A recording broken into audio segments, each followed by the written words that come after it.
My name's Sue. I grew up as a youngest of four children. My mom was a stay-at-home mom, and my dad was a traveling salesman. We didn't know the Lord. My mom would maybe take us to Christmas or Easter, but they didn't have a relationship with the Lord, nor did any of us. Some high school friends took me to church various times throughout my teen years. So I had at times seen church people and kind of saw one young lady. She had something that was so captivating, a joy that I saw in her face. I said, I wanted what she had, but I didn't know how to get it, and I didn't know what that was. In my junior year, I met what I would say would be my knight in shining armor, a young man a year older than me. He treated me like a princess. He came from a strong standing family in the community. We became high school sweethearts. My own father struggled with addiction issues, rage issues. Because of his traveling, I felt just a real vacant hole in my heart from a lack of a father figure. And the father I did know was harsh, dismissive. I felt invisible. So when I met my knight in shining armor, this young man, we became high school sweethearts. It was like a sweet balm over my heart. We fell in love. We dated. He went off to college. We kept our relationship going. And then when I went to college, I chose the same college. We lived in the same co-ed dorm. It was a large university. Prior to that time, we had been pure. But when I was in college, succumbed to temptation, I made one mistake, and time passed, and suddenly I began to get nauseous in the morning. This was my freshman year in college. And I was thinking, well, I must have the flu, but I had no fever. But I felt so sick in the morning. And a couple of weeks passed, and I still felt sick. And the thought dawned on me, oh my goodness, could I be pregnant?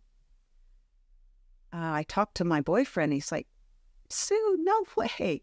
There's just no way that could have happened. It was just one mistake.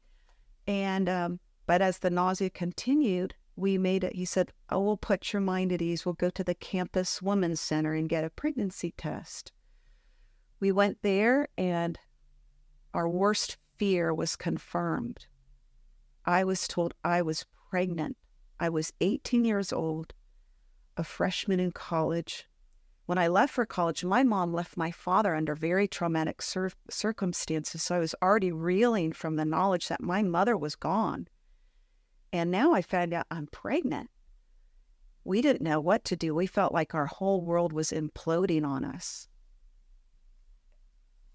It felt like life was ending.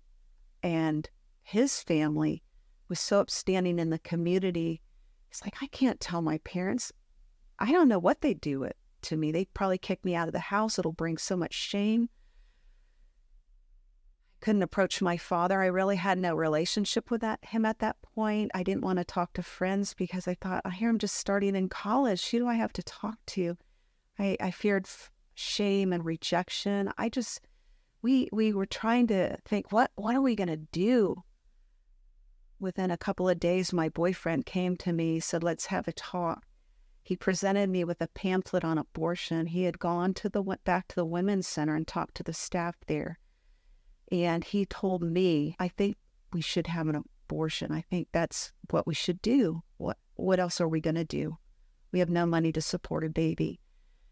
And though my initial thought when I was pregnant was just tremendous fear, and felt like fear was just consuming me, and panic, almost like blacking. It was just so, but there was a part in my heart that there was a little spark, like, I'm pregnant. But when my boyfriend said we should just have an abortion, I just listened to that, and my fear consumed that little spark of I'm pregnant with, I need to get rid of this problem. What we did was December 17th of 1980. I'll never forget that day. We lied to my dad, my parents, even though my mom had left my dad at Christmas time. We planned to all get together as a family just to have a semblance of a Christmas. But I was on Christmas break and I lied to my parents and I said, I'm going Christmas shopping with my boyfriend. But lo and behold, we drove the hour-and-a-half drive back to the town of our large university to the women's center, and I had an abortion. I'll never forget that day. It was evening. We were nervous. We drove in there. All the women gathered there were chatting nervously. The counselors were people my age. I was 18, but they looked like they may be in their 20s. I go, it's a glob of pregnancy tissue. No worries. It's early. You can have an abortion. You're going to be better for it. Problem solved. And I took the rhetoric. They said it was a glob of cells. It was just tissue. I didn't meet the doctor until I was in a gown on the procedure table. But then he shoves a cruel instrument into my womb and sucks out what I later found out was my baby. And that little baby was 6 weeks old. But its heartbeat began 23 days after conception, and later when I went to nursing school, which I went to college for, in gestational booklets, I learned that. I don't know how long it went on, but I heard the loud suctioning. I saw the blood in the tube. I wondered if I'd see body parts, though I was told, I think there's an inner part in all women put by Creator God, who says, I set eternity in the heart of man, a divine sense of God that nothing under the sun can fulfill but Him. We have a conscience. And though we like to numb it out, my conscience was saying, it's a baby. And after it was over, I was just kind of ushered into a room, laid on a recliner, offered juice and crackers as if nothing had happened. But all the ladies there were so quiet, so deathly quiet. My boyfriend took me home. We drove in silence. In fact, we never spoke about it, ever. It's like an unspoken, we won't speak about that. I remember having my post-abortion procedure instructions about worrying about infection or things that can happen afterwards. And I remember going to my room and going up and tacking them on my bulletin board, hoping someone would find those, hoping my mother would see that. She didn't. The close of my vacation, I crumpled that up and threw it in the trash. It was something I wasn't going to think about again. Prior to the abortion, I was a A.B. student council, marched in the band. In fact, I was homecoming queen. I don't know why I was chosen for that, but I was. After the abortion, suddenly I began to party. I began to drink alcohol, began to numb out. I began to be promiscuous. My boyfriend and I, we always wrote in our letters when he went off to college and when I went to follow him there, we always say 4 years, like we're going to get married. We're going to have the little house with the picket fence. But after the abortion, our relationship imploded within maybe months. Couldn't handle the weight of what we'd done, now, even though we didn't talk about it. It was just a lot of guilt and shame, sadness, and it felt like the day after, like there was just a black hole. All these emotions were so painful. I felt like I couldn't handle it, and which is, I found out later, was common to many women. So figuratively speaking, I stuffed all the shame, guilt, pain, regret into a box, tamped down the lid, walked it down into the cellar of my heart, shoved it in that dark corner, turned my back, walked up the steps, locked the door, threw away the key. I just couldn't handle it. And I was not going to look at it. And I conveniently forgot I had an abortion. So after a period of 7 years, I was on a family vacation again. My parents were separated, but we periodically patched it together for family trips. And I was home on a vacation, and God arranged for my path to cross with a man. We're on a lake, and he was walking by, and he struck up a conversation, and he turned out he only lived 40 minutes away. Always was just a friend, but he was a ferocious believer in Jesus Christ, and I didn't know the Lord at that time. He struck up a friendship, and he treated me like a woman of worth and value.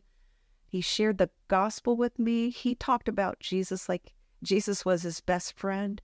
Like he really knew. I was like, wow. I was just so struck by that. Thought, man, this guy acts like he really knows his Jesus. And I didn't really fully understand all about Jesus, but he was faithful over a period of 3 years to share who Jesus was and the love of God. And I remember one night after another failed dating relationship, I was so broken down. I remember coming to a point where I was ready to give Jesus a try, so to speak.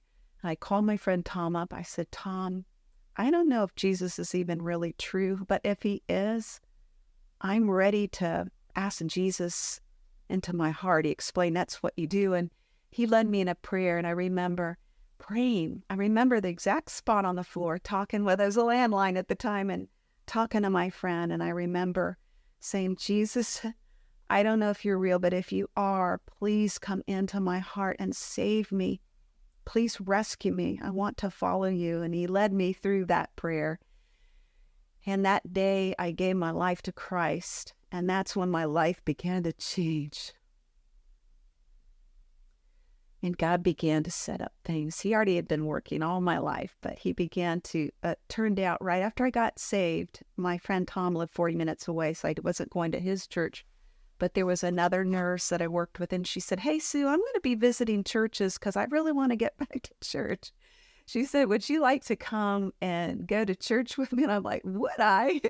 And so we began searching for a church, and I found it. We found a church home, and there it was there that I met surrogate moms and dads that took me under their wing. And I felt so loved, and I had a Bible study and began to grow in the love of God. And it was after one night, it was 3 years after getting saved that the Lord said, okay, we've got to deal with this seller. So he arranged circumstances to me to break through my denial because it was so thick. But it was after one Bible study. I was driving home, and on the side of the berm, it was around 8 o'clock at night when it's dark in the wintertime, and there was a stumbling figure. And I remember feeling this compelling urge, like, you need to go and explore. Who is this? What do they need? And as a young 26-year-old at the time, that was kind of odd as a single person to pull over and explore who this stumbling figure is. But I could not escape that compelling urge. I pulled over into this parking area, and it turned out to be a woman stone drunk. She agreed to be driven home. We got there, put on a pot of coffee for her. She was bawling her eyes out, and she confessed she said, I lost a 29-year-old son. She was just crying. I don't remember the circumstances of her son's death, but God was allowing me to witness a mother's grief over her child. And I tried to comfort her and console her as much as I could. And I told her about our church and gave her my number. And at the time I had to leave because I was working the next day. I was a nurse at that time. And she blurted out when I was getting ready to leave, I had an abortion. Do you think my son's death was because of my abortion? When she said the word abortion, it's like that box, the lid to the box in my heart blew open. Abortion. And I was like, oh my goodness. And I told the woman, I had an abortion too. And what God did was, like, he pulled that lid off, and what I looked in and saw in my box was my own broken, shattered heart. Nothing I could ever do would bring back my child. The woman and I wept bitterly together. After that, I called my pastor up and I shared my story, and thank God. He's like, Sue, that's a grievous sin. But you know what? If you confess your sin, God is faithful and just to forgive your sin and cleanse you from all unrighteousness. 1 John 1:9. And he went through other scriptures with me, and I confessed my sin. I received forgiveness. And he goes, Sue, so happens my wife is the director of a pregnancy resource center, and they have a post-abortion recovery group. Would you like her to call you? And I said, yes. So happened. This is all God, God's compassion. And with fear and trepidation, I signed up for the group because it was scary. It was scary to confront that. And I reach out to you ladies that might be watching and you're afraid. But I'm going to tell you, Jesus Christ is tender. He's compassionate. He'll handle your heart with such tender care.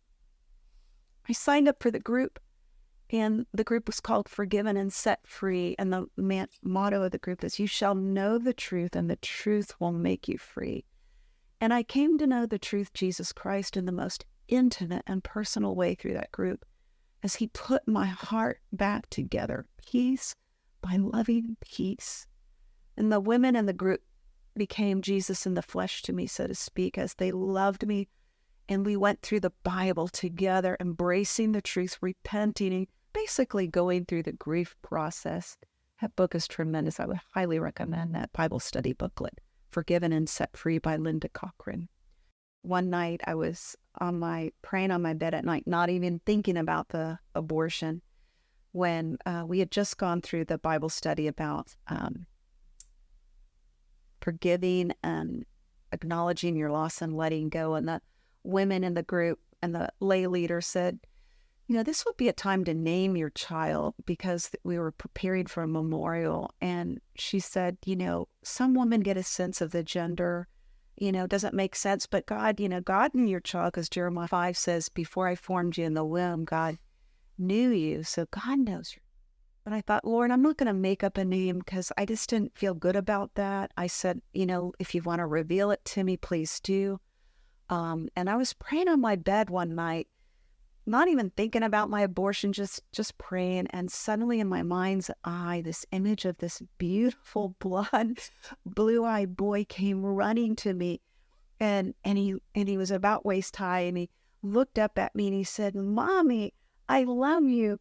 And immediately in my heart, the name Stephen, and I saw it clearly, Stephen, dropped in my heart. And in my heart, I knew this was my child. And I'm not saying that I had contact with the spirit of my child, but I feel like God was giving me this image, and I held him and I rocked him, and I just, the tears, like the dam broke as tears of grief, and all this stored grief just was flowing down my face. I held him and I rocked him, and I just kept crying and cried and cried.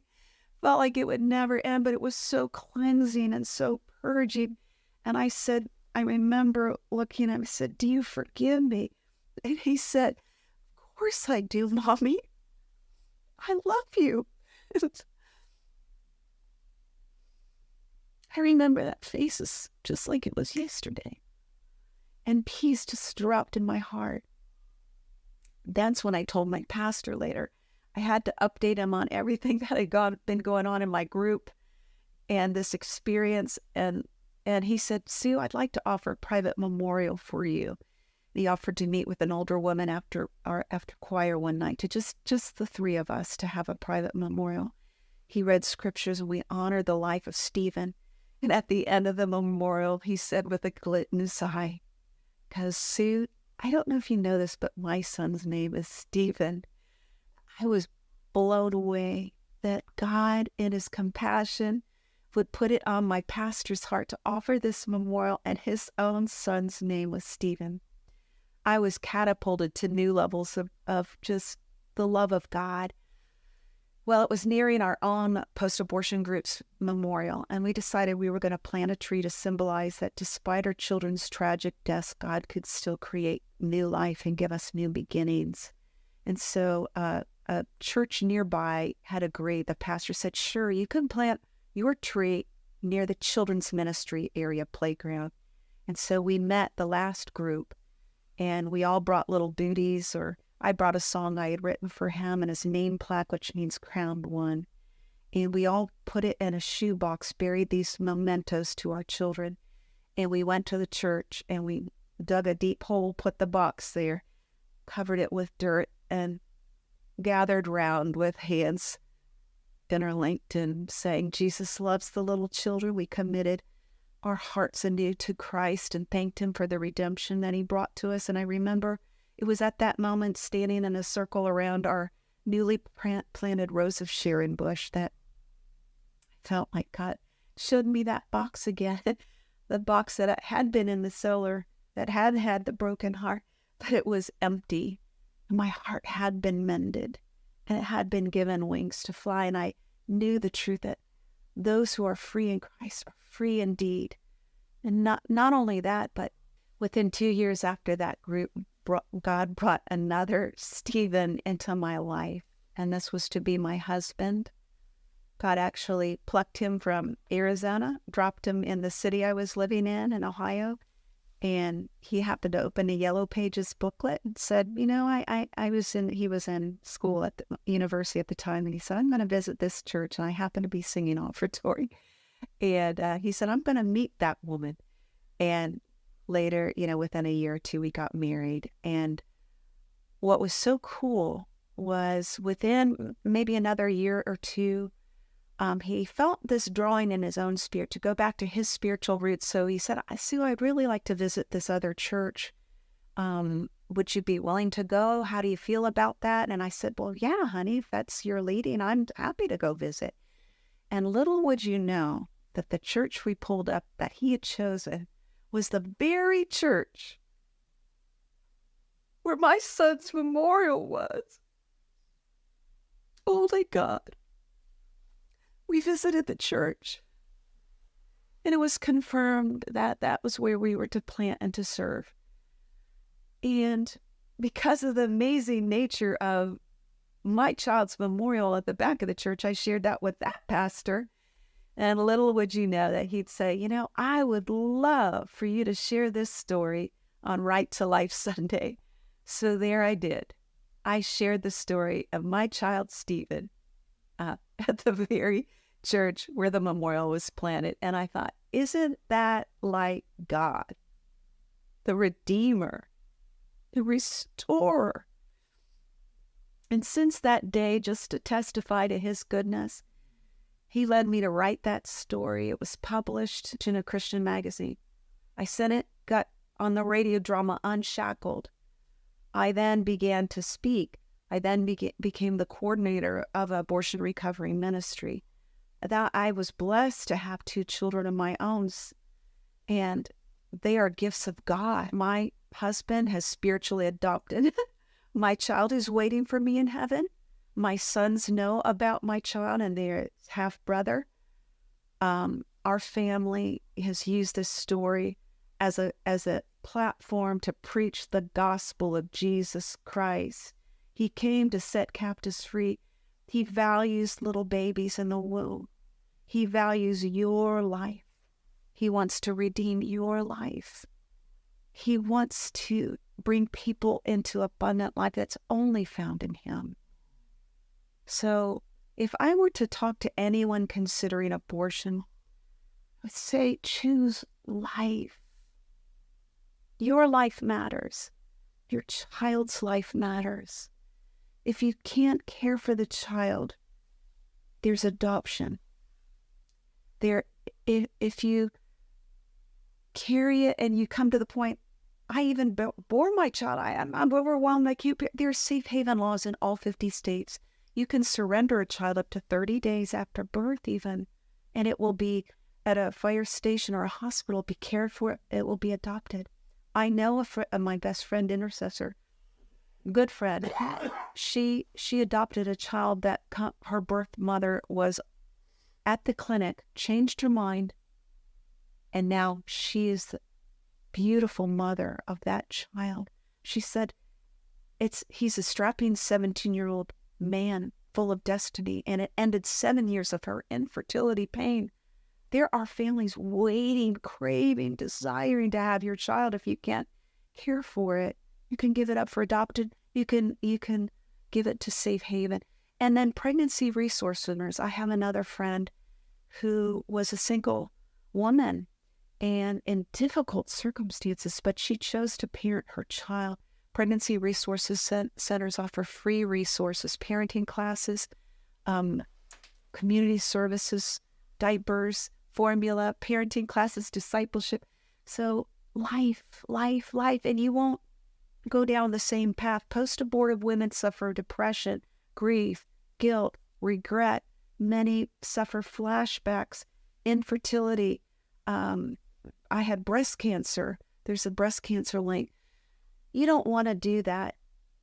Don't go that path. It's only death, destruction. Choose life. And to those who have had abortion, God, his arms stretch east to west, as far as east is from the west. If you confess your sin, he will remove it from you and cleanse you whiter than snow. You don't have to be like me and speak your testimony out to